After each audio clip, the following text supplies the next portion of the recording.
The Massachusetts Environmental Health Association presents the Hazmat Inspection Training video.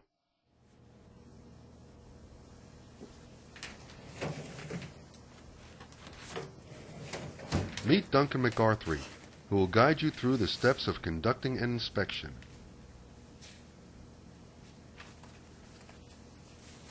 Prior to leaving for the inspection, the inspector confirms that the site has a current registration with the community and that the contact information is complete.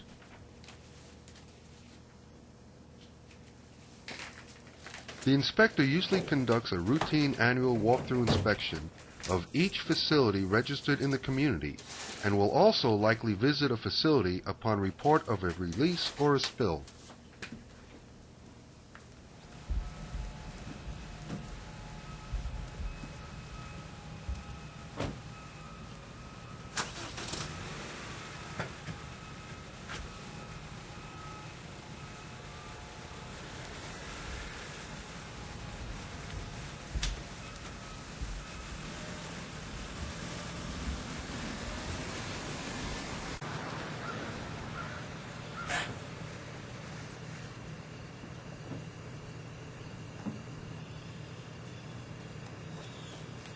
Prior to the initial phase of the walkthrough, preliminary information should be confirmed with the on-site contact. The inspector should ask to view the hazardous materials permit, the city or town hazmat regulations, and the facility's emergency contingency plan. Hi, how you doing? Good, how are you? Good, I'm Duncan McArthur from the Town Health Department, and you are? I'm John Smith, I'm the plant manager here. John, nice to meet you. So as you're aware, I'm here to do your hazardous material inspection. Okay. Normally I start by taking a look at your permits and your documents. Would you mind taking me to those? Not a problem, but could you please sign in first and then just come on into my office? Absolutely. All right.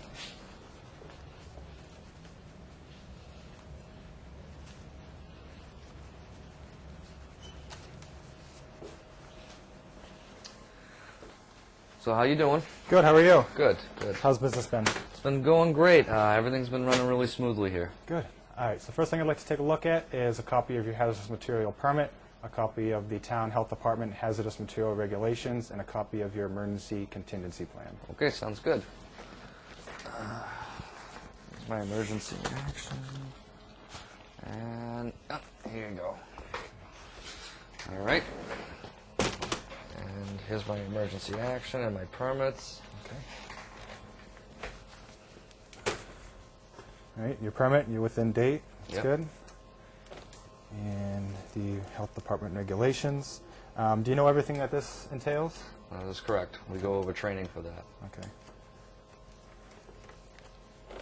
And your emergency action plan. Manifest should be reviewed to confirm that the volume of waste shipped in a given period complies with the disposal requirements of their waste status. Manifest copies from the receiving facility should be sent back to the generator within 35 days. Excellent. All right, can I take a look at your waste manifest? Okay.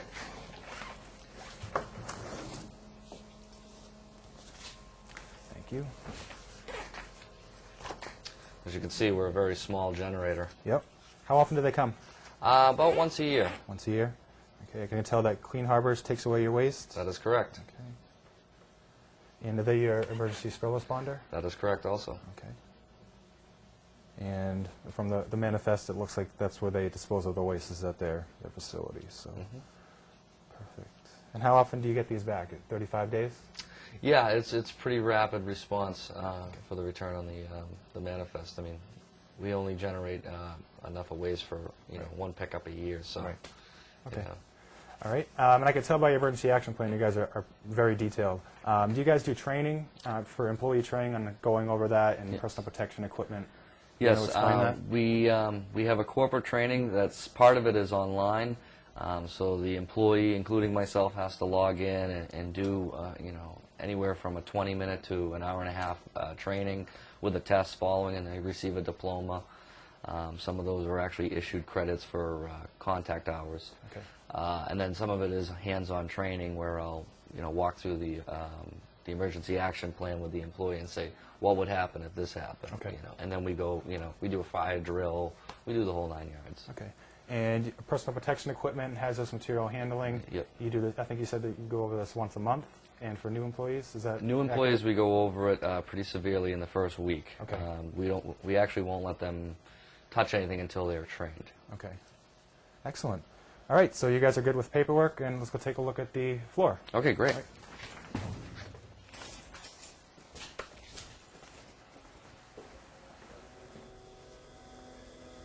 John, do you want to take me to your hazardous waste collection area? Yeah, not a problem. It's right around here. Thank you. Oh, this is great. I can see you have your hazardous waste collection area labeled. You have 2 drums. What's in these drums? You have oily rags in this drum, and then you have waste oil in the other drum. Okay, that's capped. That's good. Take a look at your accumulation dates. Ask if there's been any spill or releases since the last inspection. Inquire as to where it was and how it was handled. I like how the area's demarked. All your drums are together, not rusting. I can see you have a small spill right here. Do you want to explain that? Yes. I was actually putting some waste oil in the drum, and I accidentally spilled a little bit, so I put the pads down. But it was less than a quart. Less than a quart. And how are you going to properly dispose of this? I'm going to pick it all up properly, and then I'm going to put it in the oily rags container. Okay. And one thing I noticed is your containment. It's not quite at 110%, and that's something we're going to go over at the end of the report. Okay, great. Here's your spill kit. Is this where you normally store it? This is where I normally store it, yes. Okay, and you have pads, bungs, and floor absorbent. Okay, and I noticed coming in that you have a drain right here. Yes, I do. Do you know where that drain goes to? I do not. Okay, that's something we're going to talk about after to see if it's sealed, if it's in a tank, or if it's going straight into the environment. Okay. And can you take me to your flammable storage area? Yeah, it's just around this corner. Pay careful attention to whether containers of incompatible materials are stored separately. Like I said, over here we have 2 of our cabinets. Okay. This one stores paint and thinners, and the other one stores gasoline. Okay, do you want to open this one up? Yeah, no problem. Like I said, here's the paint and there's the thinners. Okay. It's all labeled. That's good. Yeah. And before we open this one, let's just put our goggles on. Sure.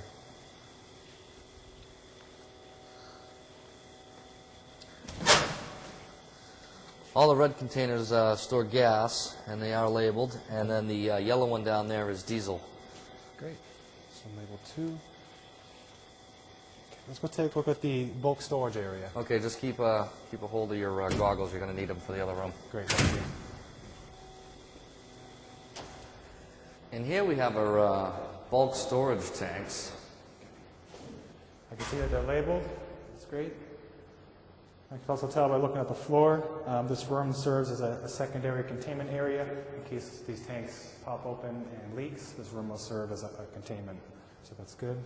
A properly constructed chemical storage room can also serve as containment in the event of a spill. And you have a shower and an eye wash, just in case you need to use those. That's good too. That's correct. So do you have emergency contact numbers posted by phones? Yes, we actually have them up in the lab. So if you want to just follow me, we can go up and check those out. Yeah, let's go take a look at those. Actually, before we head back to the lab, I want to return these goggles back to where they were. Okay. John, 1 second. What's this right here? This is a sump pump. Okay.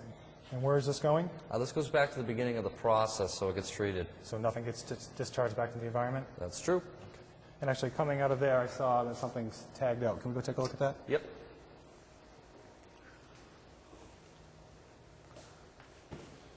So what's this equipment doing? This equipment's offline currently. It's been offline for a little while, so we tagged it out. Okay. Let's go take a look at your confined space. Okay, that's down this hallway. Ask the facility manager about their confined space entry policy. Over here we have a couple of our underground storage tanks, Okay. and they are considered confined space. And what happens when someone needs to go down in there?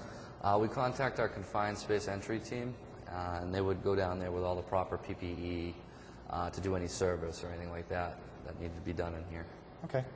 So let's go take a look at those emergency contact numbers. Okay, that's up in the lab. Before we go upstairs, I remember you mentioning you wanted to take a look at my bulk storage areas. This is actually where I keep my diesel fuel. Let's take a look at this.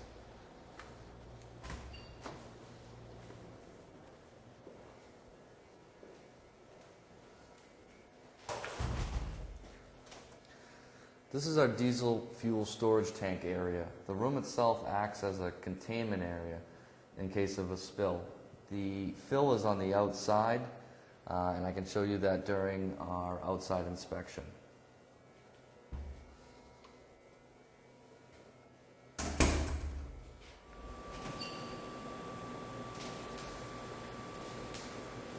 As you walk through the main facility, make note of whether unused materials and wastes are kept separate. Actually, Duncan, this is where I have my acetic acid storage rooms. Let's take a look at these. If you see over here, we have 3 separate rooms for the to keep the separate chemicals that are incompatible from one another.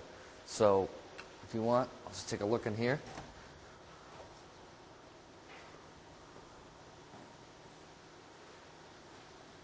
Inspect the storage and shipping containers to determine if they are rated to hold hazardous materials. Look for evidence of any spills.